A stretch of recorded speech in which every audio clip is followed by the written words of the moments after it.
At tulad po ng ating hashtag kanina, pag-uusapan po natin ngayon ay seasons are temporary.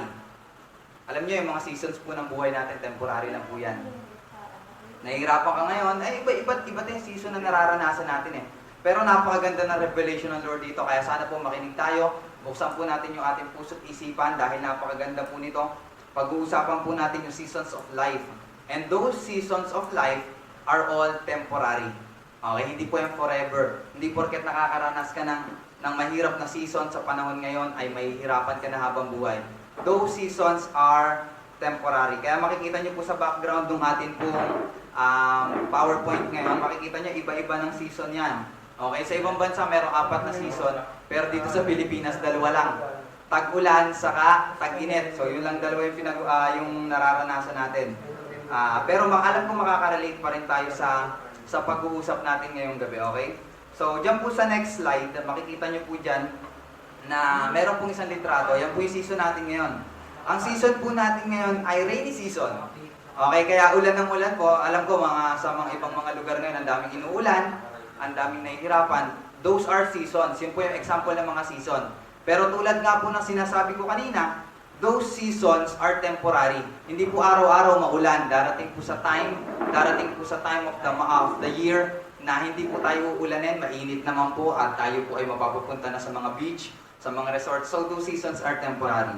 At ganun din po, ngayon pong rainy season na nararanasan natin, pumasok na naman po tayo dahil nag-bare months na po.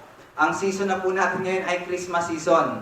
Okay, ngayon Christmas season na ngayon. Naririnig nyo na yung mga Christmas songs, naririnig nyo na yung Whenever I See Girls and Boys, naririnig na natin yung mga yan kasi Christmas season na nga po. Pero lagi nyo pong tatandaan, yung Christmas season, naglalas lang po yan from September to December. After po nun, wala na, tapos na. Kaya mapapatunayan po natin na seasons are temporary. Ganon din po sa buhay natin, seasons are temporary sa ating pong mga buhay.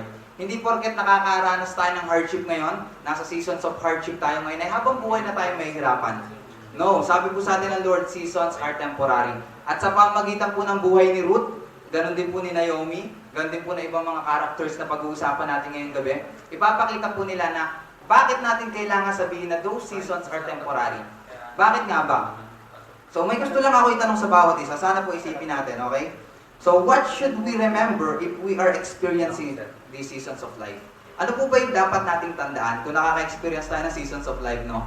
Alam ko po, hindi ko po alam kung ano po yung season na pinagdadaanan natin ngayon. Meron po mga season dyan na masaya, meron naman din po dyan mga seasons of hardship. Meron po tayong mga kapatid na kasama ngayon, hindi natin alam, nasa season of pain, nasa season of discouragement. Meron naman pong iba, nasa season of happiness, nasa season of joy. Okay, nasa season of prosperity. Yung iba naman po ay nasa season of nothingness.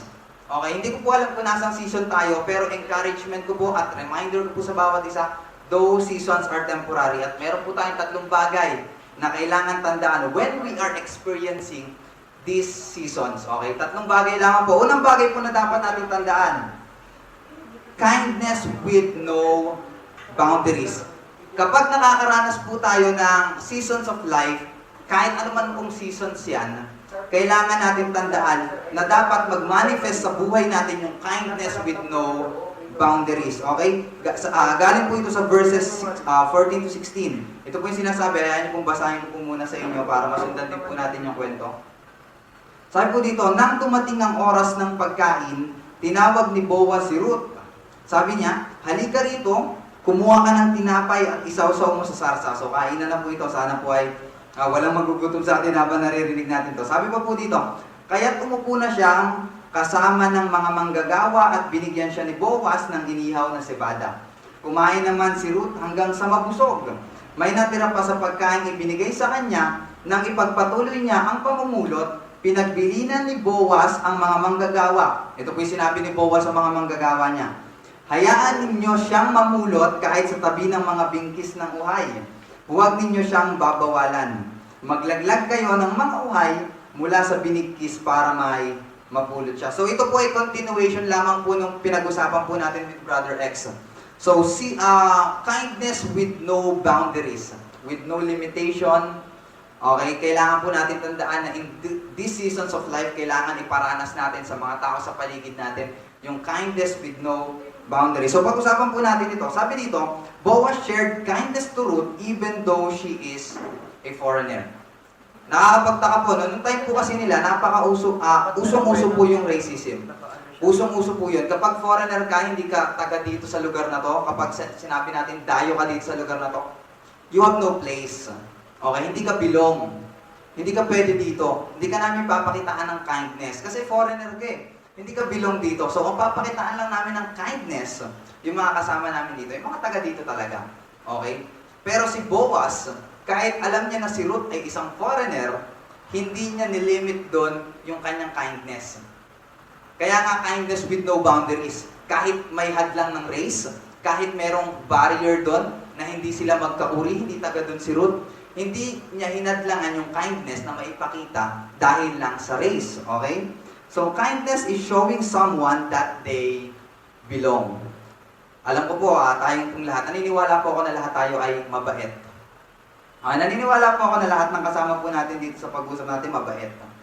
Okay? Kaya, we need to show that kindness with no boundaries. Okay? Kailangan walang boundary. Papakita natin sa mga tao na nasa paligid natin na they belong.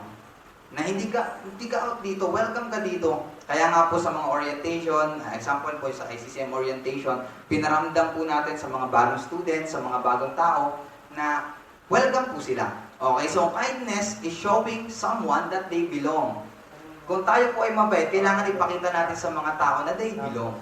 Na hindi sila outcast, na hindi sila dapat lumayo. Na open sila, that pwede sila maging open sa atin because they are welcome, okay? So, show kindness. And alam ko po, makikita natin yung kindness in giving. Okay? Marami pong mga tao, pinapakita nila yung kindness nila in giving. At saludong-saludo po ako sa mga tao na yan, na they show kindness in giving. Katulad po ni Boaz sa pagbibigay niya po kay Ruth.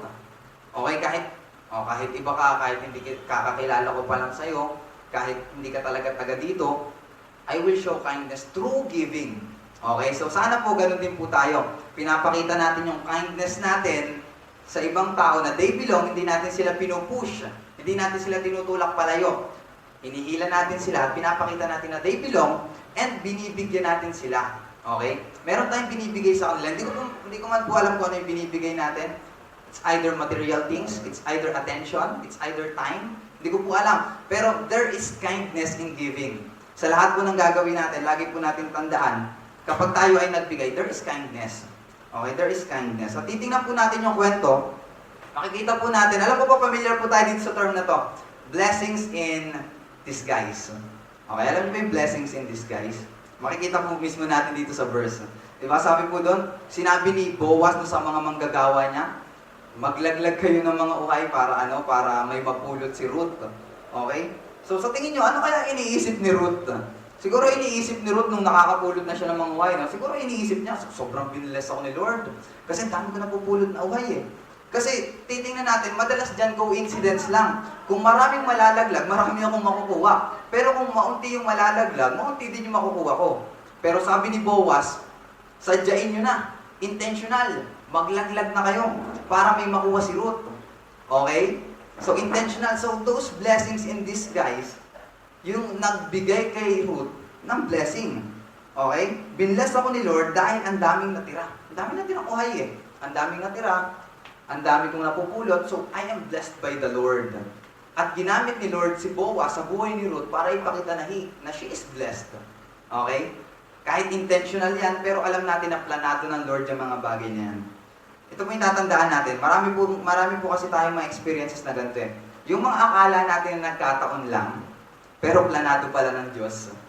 Ay, nagkataon lang yata na napunta ako dito. Nagkataon lang yata na napanood ako nitong live worship na to. Nagkataon lang yata na nakapanood ako ng ICCM Talks. Nagkataon lang yata na nandito ako sa barkadahan na to. Siguro nagkataon lang. Pero tatandaan po natin yung mga nagkataon na yon. Most of the time, those are planned by God.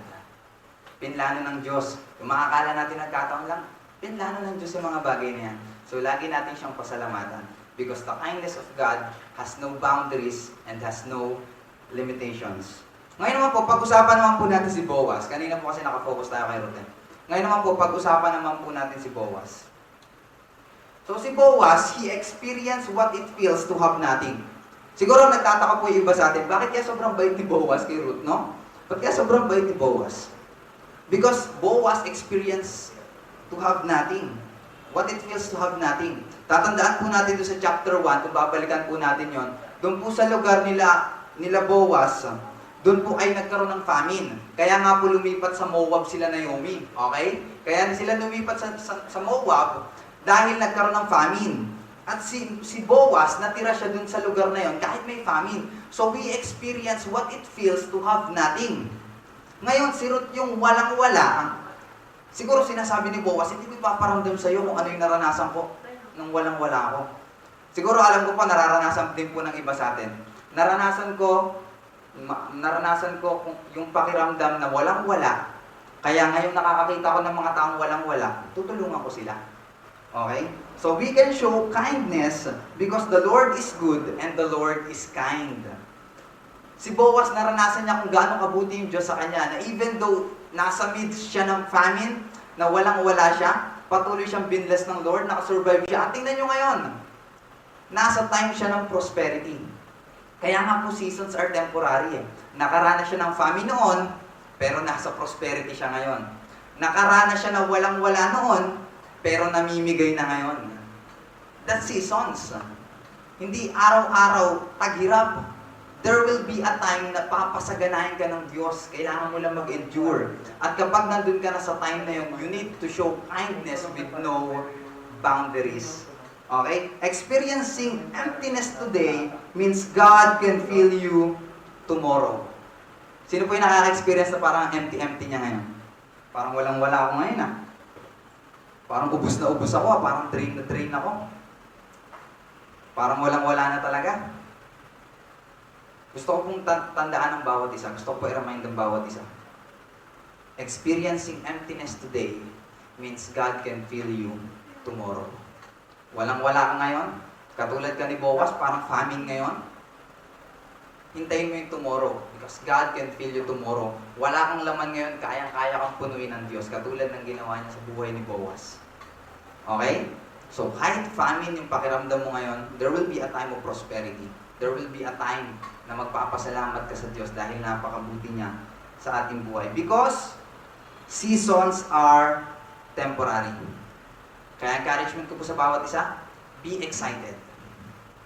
Be excited on how God will move your life. Nakaka-excite po, no?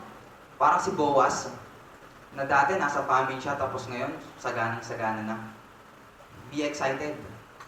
Kung feel mo, empty na empty ka ngayon, drain na drain ka ngayon, be excited. Because God can fill you tomorrow. God can fill you in the future. Yung po yung unang bagay na dapat natin tandaan in times na nakakaranas tayo dun sa seasons of life. Okay, kailangan natin tandaan na we need to show kindness with no boundaries because the Lord, He shows kindness to us with no boundaries. Pangalawang bagay na kailangan natin tandaan kapag tayo po ay nakakaranas ng matitinding seasons of life. Pangalawang bagay, promises that stands. May mga pangako ang Diyos na nananatiling tapat. Natutuparin ng Panginoon. Sabi sa verses 17 to 20, sundan nyo na lang po kasi medyo mahaba po ito. Sabi dito, si Ruth ay namulot hanggang gabi at pagkatapos ay giniig niya ang kanyang napulot. Halos 5 salop na sebada ang nakuha niya. Umuwi si Ruth at ipinakita sa kanyang biyanan ang naipong sebada at ibinigay pa niya sa matanda ang lumabis niyang pagkain. So natandaan niyo po, pinakain po si Ruth dun sa first mga unang-unang passages po natin. Pero ngayon po ay yung mga lumabis na pagkain niya ay binigay niya kay Naomi. So sabi dito, nagtanong si Naomi, saang bukid ka ba namulot ngayon? Pagpalain nawa ng Diyos ang taong nagmagandang loob sa iyo. At ikinwento ni Ruth ang nangyari sa kanya sa bukid ni Boaz. Kaya't sinabi ni Naomi, pagpalain nawa siya ni Yahweh na hindi nakalimot sa kanyang pangako sa mga buhay at sa mga patay. Idinugtong pa niya, malapit nating kamag-anak ang taong iyon. Isa sa mga may tungkuling manalaga sa mga naiwan ng mga yumao. Pasensya na po, napapangiti po kasi sobrang ganda po ng verse eh. Kung titingnan po natin mamaya ang hermeneutics nito, sobrang ganda po ng verse. Makikita natin kung gaano kakulay yung buhay ni Ruth. Dito po sa nangyari ito. Lalo-lalo na po yung buhay ni Naomi. Okay, tingnan po natin. So, Ruth and Naomi has been blessed by the Lord. Nakita po natin kung paano sila binless ng Lord. Na ang daming binigay sa kanilang pagkain, ang dami nilang naipon, tapos may labis pang pagkain na ibinigay si Ruth. So, the Lord kept His promise to them that He will bless them and will not forsake them. Tandaan niyo po si Lord, napakarami po niyang pangako sa buhay natin. At katulad po ng buhay ni Ruth at Naomi, yung pangako po ng Diyos sa kanila, tinubad po ng Panginoon. Hindi nito kinalimutan, hindi kinalimutan ng Panginoon, iniwan ng Panginoon yung dalawa. Okay, they both know that God is the reason why they are blessed. Although they are blessed by Boaz, alam nila na si Lord ang dahilan kung bakit tayo na-bless. Kaya tingnan nyo, nagpapasalamat si Naomi na nakita niya na maraming pagkain, marami silang nakuha. Nagpapasalamat sila. Kasi sobrang blessed sila. Binless sila ng Lord. Kaya nga po tingnan nyo po yung sinabi dito. Sabi dito ni Naomi, pagpalain nawa siya ni Yahweh na hindi nakakalimot sa kanyang pangako sa mga buhay at sa mga patay. Ulitin ko pa, napakagandang verse po nito. Pagpalain siya nawa ni Yahweh na hindi nakakalimot sa kanyang pangako. Sabi dito, hindi nakakalimot sa kanyang pangako sa mga buhay at sa mga patay. Sabi ni Naomi dito, hindi nakakalimot si Lord sa mga pangako niya sa mga buhay at sa mga patay. Ngayon may tanong po ako, pwede niyo po ba akong kausapin sa chat, dyan sa comment box natin? May tanong po ako sa bawat isa. Ito po bang Naomi na pinag-uusapan natin ngayon is the same Naomi from the chapter 1? Pag-usapan po natin, napakaganda po nito. Sagutin niyo nga po ako sa chat. Is this Naomi from chapter 2 is the same girl from the chapter 1? Okay? Tingnan po natin. Hintay lang po ako ng konting sagot dyan. Tingnan po natin Ito pong Naomi na pinag-uusapan natin ngayon na nagsabi ng si Lord hindi nakakalimot sa mga pangako niya sa mga buhay at sa mga patay. Ito ba yung same Naomi from the chapter 1? Pwede niyo po ba ako kausapin dyan? So yun, nakikita natin, yes, sabi ni Sister Jeneline. Tintayin natin yung ibang mga magko-comment. So, tanong ko po yun iniisip natin, ito kaya is iisang Naomi lang kaya to? Kasi chapter 1 at chapter 2 lang naman, so hindi pwedeng magkaibang tao to, no? Siguro naman, no, hindi magkaibang tao to. Okay, so pag-usapan natin yan. Sabi ni Naomi sa chapter 2, pagpalain nawa siya ni Yahweh na hindi nakakalimot sa kanyang pangako. Sabi po ni Naomi sa chapter 2. Pero kung babalikan natin yung chapter 1, ito po yung sinabi ni Naomi. Sabi ni Naomi sa chapter 1, sa verse 13, pinabayaan ako ni Yahweh at hindi ko na nais na madamay kayo sa aking kasawian. Sabi ni Naomi sa chapter 1, pinabayaan na pala ako nila. Pinabayaan ako ni Lord. Huwag na kayo sumama sa akin. Huwag na kayo sumama sa akin kasi pinabayaan na ako ng Diyos. Pero sabi niya sa chapter 2, si Lord hindi nakakalimot sa mga pangako niya. Okay? Ito pa, dagdagan pa natin. Para, tingnan natin sabi pa ni Naomi sa verse 20 ng chapter 1, wag na ninyo akong tawaging Naomi. Tawagin na ninyo akong Mara sapagkat ako'y pinabayaang magdusa ng makapangyarihang Diyos. Parang walang sense, no? Huwag nyo na akong tawagin Naomi. Mara na lang itawag nyo sa akin. Ngayon kung titingnan po natin, ang mga pangalan po dati, meron po yung mga ibig sabihin. Okay? Tingnan po natin sa next slide. Naomi means pleasant and Mara means bitter. Okay? Tingnan po natin. Naomi means pleasant and Mara means bitter. Sabi ni Naomi sa chapter 1, pinabayaan na ako ng Lord. Kasi namatayan ako, ang dami kong naranasang problema, wala nang natira sa akin, empty na ako, discouraged na ako, hopeless na ako, pinabayaan na ako ng Diyos. Kaya huwag nyo na ako tawaging Naomi. Kasi Naomi means pleasant. Mukha bang pleasant tong buhay na to? Sabi siguro ni Naomi, pleasant ba tong buhay na to? Walang-wala natira sa akin, parang halos lahat ng anak ko, pati asawa ko, walang natira, namatay lahat. Pleasant ba itong buhay na to? Alam niyo, tawag niyo na lang sa akin, Mara. Kasi bitter. Bitter na ako sa buhay ko. Pait na ako, puro pait yung naranasan ko. Huwag niyo na akong tawagin Naomi kasi hindi pleasant to. Bitter na ako. Yun yung sinabi niya, Kaya tinatanong ko po yung bawat isa kung iisang Naomi lang to Diba? Iisang Naomi lang ba yung galing sa chapter 1 saka sa chapter 2? Kasi sa chapter 1, hopeless na Naomi nakita natin. And then, biglang pagdating natin sa chapter 2, makikita natin yung grateful na Naomi. Okay? So, titingnan po natin. Naranasan kasi ni Naomi, ang dami niya naranasan eh. Dami naranasan ni Naomi. Naranasan ni Naomi yung grief. Naranasan ni Naomi yung pain. Naranasan ni Naomi yung famine. Naranasan niya hopelessness and suffering. Lahat yun naranasan niya. Kaya sabi niya no, chapter 1, wag yung nakatawagin ni Naomi. Mara na lang. Bitter na kasi ako. Grabe no. Ganun kabigat yung nararamdaman ni Naomi ng time na yun. Na inisip niya na pinabayaan na siya ng Diyos. Naisip niya na kinalimutan na siya ng Lord. Na tinakwil na siya ng Diyos at yung mga pangako ng Diyos ay kinalimutan na niya. Yun yung naramdaman ni Naomi. Pero pagdating natin sa chapter 2, napakaganda, no? So ito yung dahilan kung bakit niya nasabing pinabayaan na siya ng Diyos. Kasi ang dami niyang problema eh. Kapag ganun kadami yung problema mo, ay ikaw mararamdaman mo na pinabayaan ka na ng Diyos. Pero sa chapter 2, makikita natin na sinabi niyang hindi kinalimutan ng Diyos ang kanyang mga pangako. Ganda, no? Ganda. Chapter 1, sobrang despair. Despair yung naranasan ni Naomi. Suffering. And then, pagtalo natin sa chapter 2, makikita natin na sobrang grateful ni Naomi. Sinabi pa niya na hindi nakalimutan ng Diyos yung kanyang mga pangako.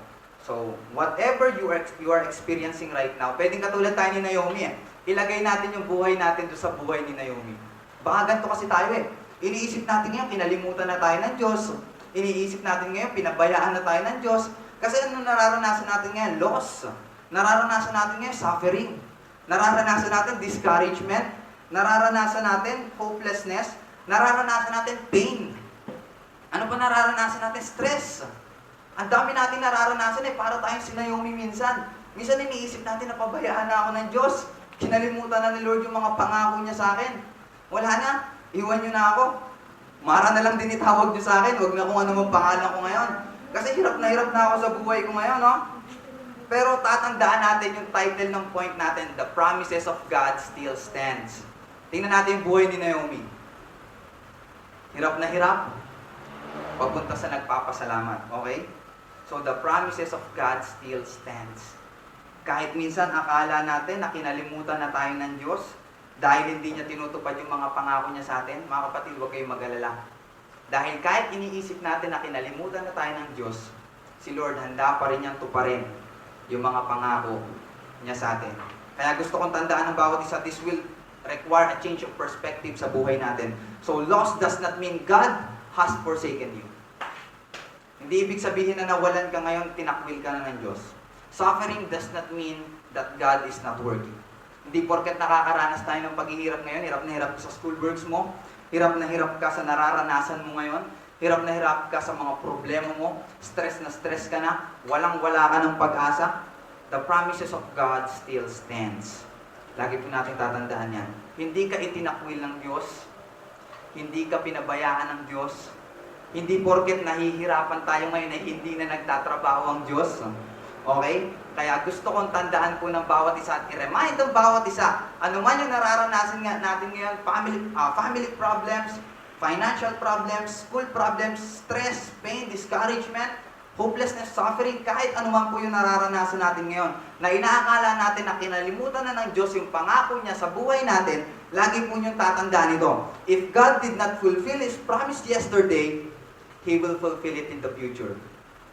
If God did not fulfill His promise today, God will fulfill it in the future. If God did not fulfill His promise tomorrow, God will still fulfill it in the future. Gusto kong tandaan natin yan. Hindi man tinupad ng Diyos yung pangako niya ngayon, hindi man tinupad ng Diyos yung pangako niya kahapon, hindi man tinupad ng Diyos yung pangako niya bukas, lagi po natin tatandaan, tutuparin niya ng Diyos in the future. The promises of God still stands. Even though we don't know when, but we know that God can and God will. Hindi ka pinabayaan ng Diyos. Hindi ka kinalimutan ng Diyos. Para tayo si Naomi, iniisip natin, kinalimutan ako ng Lord. Pero, hindi tayo kinalimutan ng Diyos. Minsan nagmamadali lang tayo na maranasan yung pagtupad ng Diyos sa pangako niya. Huwag nating madaliin ng Diyos dahil meron siyang perfect time kung kailan niya i-fulfill yung promise niya sa buhay natin. So, seasons are temporary. Maybe this is not the season for God to fulfill His promise, pero tandaan mo na darating ang season na kung saan tutuparin ng Diyos ang pangako niya. Hindi man tuparin ng Diyos ngayon, tutuparin niya ng Diyos. Hindi ko man alam kung kailan, pero one thing is certain, tutuparin niya ng Diyos. Because the promises of God still stands. Kahit inisip mo na kinalimutan na tayo ni Lord ngayon, hindi. Tutuparin niya ng Diyos. Magtiwala lang tayo sa Kanya. Kaya gusto ko pong tandaan ng bawat isa, God is not late. Learn to wait.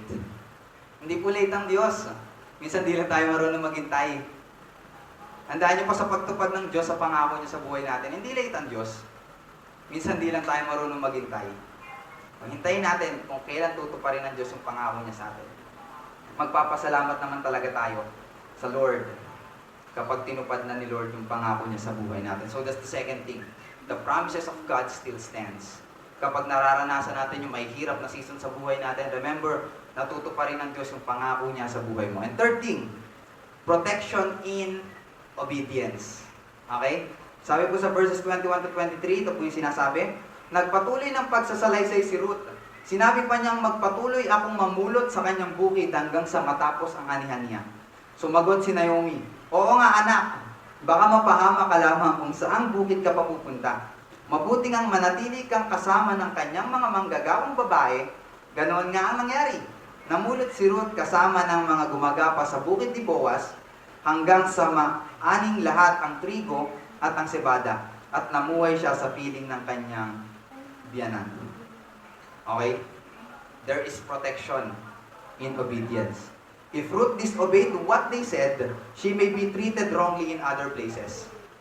Kung lumipat ng lugar si Ruth, sa ibang bukid siya nag-ani, hindi siya nakinig sa sinasabi ni Naomi at ni Boaz, baka napahamak na si Ruth, no? Baka na-disgrasya na siya, napahamak na siya, kasi hindi siya sumunod eh. Kasi foreigner nga siya, walang magwe-welcome sa kanya. Okay? Obedience to the will of God will prevent us from unexpected dangers and risk. Kapag tayo po ay sumusunod sa will ng Lord, lagi niyo po tatandaan, there is a safe place. Kapag sumusunod ka sa Diyos, there is a safe place. Ligtas po tayo sa pagsunod natin sa Diyos. Tandaan niyo po, hindi tayo papahamak ng pagsunod natin sa Diyos. Kapag may inutos ang Diyos, para yun sa ikabubuti natin, sa ikaliligtas natin. Kahit kailan hindi tayo ipapahamak ng pagsunod natin sa ating Panginoon. Pero alam niyo, minsan tayo mga Kristiyano, ganito eh. Reklamo tayo na reklamo sa Lord. Na parang, Lord, lagi na lang ako napapasama. Lord, lagi na lang ako bumabagsak. Lord, lagi na lang ako napapahamak. Lord, lagi na lang ako nagaganyan. Nararanasan ko yung mga ganyang bagay. Lord, lagi naman ako napapahamak eh. Minsan reklamo tayo na napapahamak tayo, pero hindi naman tayo marunong sumunod. Sinasabi sa atin ng Lord na mag-aral kang mabuti. Tapos hindi ka sumunod. Anong ginawa mo? Naglaro ka na naglaro, nanood ka na nanood, natulog ka na natulog. Tapos nung makikita mo yung grades mo na bagsak, sasabihin mo kay Lord, Lord, grabe ka naman. Bugsak ako. Eh, hindi tayo sumunod eh. Minsan reklamo tayo na reklamo, tapos hindi naman tayo marunong sumunod. Mga kapatid, no? Minsan ganyan tayo eh, lalo na sa mga kabataan ngayon. Ligtas tayo sa pagsunod sa Diyos. There is always protection in obedience to God. There is always a safe place. Huwag tayong magre-reklamo sa Lord sa bandang huli kung hindi naman tayo marunong sumunod sa Kanya. So whatever may happen in our life, remember to obey God because this obedience will cause us more. Kung may safe place sa obedience, mapapahamak tayo sa disobedience. Disobedience will cause us more. Imbis na ganito lang yung ginagawa natin, mas kailangan pa natin mag-exert ng effort kasi nag-disobey tayo eh. Mas napahamak tayo. Mas kailangan natin mag-endure sa consequences ng mga ginawa nating kasalanan. Okay? So disobedience will cause us more. Ano i-cause ng disobedience? More pain, more risk, more disappointments, and more consequences. Kapag hindi tayo marunong sumunod, asahan na natin yan. Naan nyo, walang protection sa pagiging matigas ang ulo, sa pagiging makulit. Ayun, no? Runs tayo ng runs, reklamo tayo ng reklamo, tapos hindi naman pala tayo marunong sumunod. Gusto ko lang i-quote si Pastor Stephen dahil sa napanood ko sa kanya last time. Sabi niya dito, "Do not let your seasons of life control your faith. Instead, let your faith control your seasons of life." Ito po ay galing dun sa Inspire na diniscuss niya last Wednesday. So, inspire ako. Kasi dun sa inspired talaga ako. Kasi, ang ganda eh. Wag mong mahayaan yung seasons of life to control your faith. Kahit ano mang mangyari sa seasons of life mo, dapat yung faith mo nananatili. Okay? Hindi dapat didiktahan yung seasons of life yung faith mo. Dapat yung faith mo ang magdidikta sa seasons of life na meron ka. So, napakagandang perspective sa buhay. Huwag nating sisihin yung seasons of life kung bakit nangihina yung faith natin. Bakit? Kasi yung faith natin yung dapat kumokontrol sa seasons of life na meron tayo. So, pabago-bago man ang nararanasan natin sa ating buhay, pero dapat lagi tayong sumusunod. Pwede pa iba-iba, no? Minsan kasi mga tao, lalo na mga Kristiyano, ganito eh. Susunod ako sa Diyos kapag binebless ako ng Lord. Susunod ako sa Diyos kapag mataas yung grade ko. Lord, susunod ako sa Diyos, ibigay mo lang sa akin tong lalaki o babae na to. Lord, susunod ako sa iyo, basta maging top of the class lang ako. Lord, susunod ako sa iyo, bigyan mo lang ako nitong cellphone na to. Lord, susunod ako sa iyo, ibigay mo lang sa akin tong gamit na to. Okay? So, anong mangyayari kapag yun yung season mo? Example, yun yung season mo. Susunod ka sa Diyos kapag masaya yung nangyayari sa buhay mo. Paano kapag hindi na masaya? Hindi ka na susunod. O minsan ganun kasi tayo eh. Kahit ako, hindi ako exempted dito. Minsan gusto lang natin sumunod kapag magaganda yung nangyayari sa buhay natin. Minsan ayaw na natin sumunod sa Diyos kapag pangit na. Yung nangyayari sa buhay natin kapag puro problema na. Kapag nahihirapan na tayo, minsan ayaw na natin sumunod. Magde-devotion ako, Lord, kasi ang saya ng araw ko eh. Paano kapag hindi masaya yung araw natin? Hindi na tayo magde-devotion? Hindi na tayo magpe-pray? Hindi na tayo susunod sa Diyos? No. Kahit anumang season sa buhay natin, patuloy tayo na sumunod sa Diyos. Kaya gusto ko po i-remind ang bawat isa, seasons are temporary, but our obedience should be consistent. Seasons lang po yung temporary na pinag-uusapan natin ha. Seasons lang po yung temporary. Hindi po dapat temporary din yung obedience. Dapat yung obedience natin ay consistent. Kahit anumang mangyari sa season, umulan man, bumagyo man, magka-problema man ako, sumaya man ako, malugmok man ako sa problema, anumang season yung maranasan ko, this obedience should be consistent.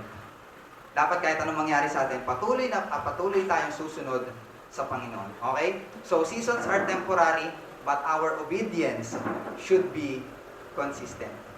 Seasons lang ang temporary.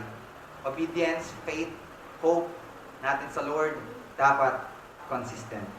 Okay? Kaya, gusto ko pong i-remind ang bawat isa sa lahat ng nararanasan natin na maraming tinuturo sa atin ng Diyos sa seasons of life natin. Katulad ng tatlo na pinakita natin ngayon. Actually, marami pa. Pero yung tatlo lang muna. So, first, pag nararanasan natin yung hard seasons of life, kailangan meron pa rin kindness with no boundaries. Kapag feeling natin, susuko na tayo, tandaan natin na promises of God still stands. And kapag nakakaranas tayo, anumang season yung nararanasan natin, dapat tayong sumunod sa ating Panginoon. Kaya para po sa ating conclusion, gusto ko lamang po i-remind about isa. I-wrap up natin to. Dahil alam ko marami tayong natutunan, gusto ko i-wrap up natin to. Gusto kong sana makain natin ng tama, malasap natin yung mensahe ng Diyos. So, seasons are temporary. Do not waste it. Make the most out of it.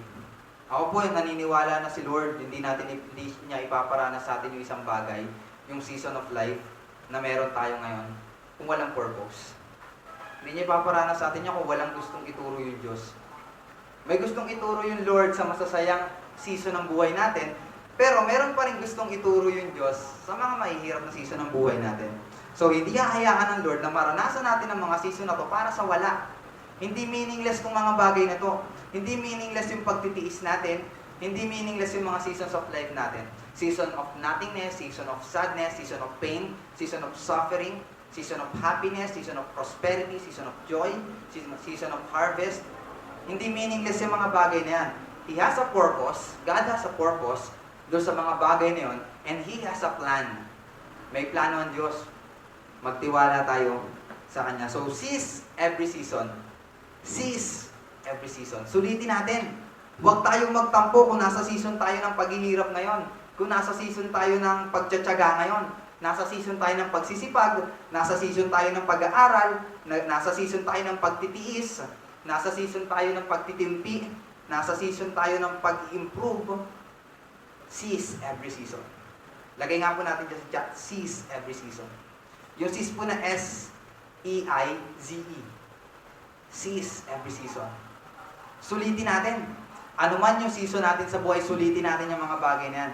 Dahil hindi sasayangin ng Lord yung ginagawa natin dyan sa mga bagay na yan. Okay?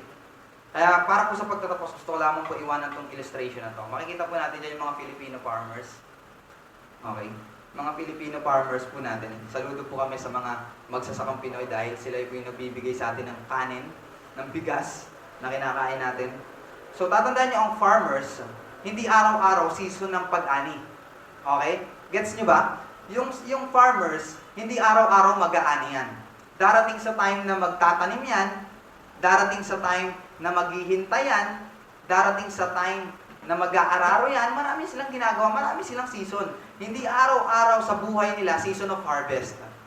Pero alam nyo kung bakit nila na-appreciate ng sobra-sobra yung season of harvest? Because they remember yung season of hard work. Hindi mo ma-appreciate yung season of harvest kung hindi ka dumaan sa season of hard work. Okay, yung mga farmers hindi nila ma-appreciate yung harvest nila kung hindi sila nagtrabaho ng todong-todo dun sa pagtatanim, dun sa pag-aalaga sa mga tanim, dun sa pagtitiis sa init, sa pagyuko-yuko, at sa iba pa nilang nararanasan.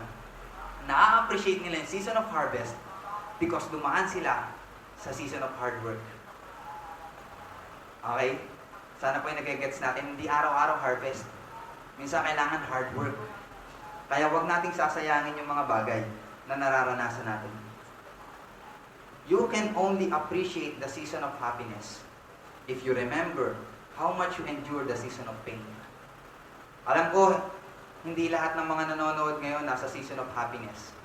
Yung iba dyan nasa season of stress, nakakaranas ng matinding problema, ng pain, ng lost, maraming namamatayan, maraming nawawalan, maraming naghihirap pinansyal, maraming nahihirapan sa schoolworks nila, maraming nahihirapan sa buhay talaga nila, marami silang paghihirap na ginagawa.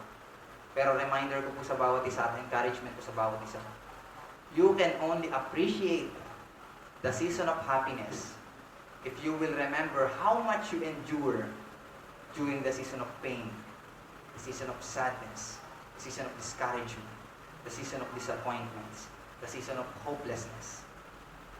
Ma-appreciate natin ng todong-todo yung season of happiness. Kung titiisin natin yung pain na meron tayo ngayon, yung loss na meron tayo, at darating sa point na sasabihin natin kay Lord, Lord, thank you. Lord, thank you kasi sinamahan mo ko sa time na nag-endure ako. Lord, thank you kasi kinaya ko.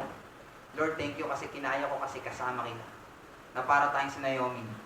Nakakala natin dati, hindi pinabayaan na tayo ng Lord. Pero ngayon, magpapasalamat tayo, Lord, thank you.